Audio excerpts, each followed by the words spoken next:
আদালতে শুনানিকালত সেইটো বিচাৰিছিলে বা তেনেকুৱা ধৰণৰ যুক্তি প্ৰদৰ্শন কৰিছিলে আৰু আমিতো ভুক্তভোগী পৰিয়াল তেনেকুৱা বিচাৰিম যাতে এটা দৃষ্টান্ত ভৱিষ্যতলৈ থাকি যায় যে এনেকুৱা দুখ কৰিলে এনেকুৱা ধৰণৰ শাস্তি পায় এটা সমাজলৈ এটা সুন্দৰ বাৰ্তা যাব কাৰণ এনেকুৱা ধৰণৰ অপকৰ্ম ইমান নৃশংস হত্যাকাণ্ড কৰাৰ পাছত যদি দুখীয়া শাস্তি নাপায় বা উচিত শাস্তি নাপায় তেতিয়াহ'লেতো সমাজলৈ এটা বেয়া বাৰ্তা যাব গতিকে সেইটোৱে আশা লৈ সকলোৱে আশা পালি আছে আমিও ভুক্তভোগী পিতৃ মাতৃও সেইটোৱে আশা পালি লৈ ইমান দিন জীয়াই আছোঁ যে দুখীসকলে উচিত শাস্তি পাব আমাৰ এতিয়াও বোধগম্য এতিয়াও হোৱা নাই যে কি কাৰণে তেখেতলোকে অভিযুক্ত নহ'ল দোষী সাব্যস্ত নহ'ল গতিকে সেইটো ইয়াত আমাৰ ছেশ্যন কোৰ্টত তেওঁলোকে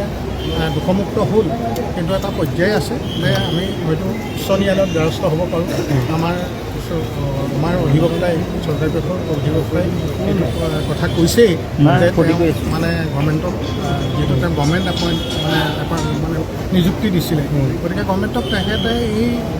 হেৰিটো যিটো মানে শুনানি মানে যিটো ভাৰ্ডিক্ট দিলে সেই ভাৰ্ডিক্টটোত চেলেঞ্জ কৰি উচ্চ ন্যায়ালয়ৰ কাপ চাপিব লাগে বুলি মানে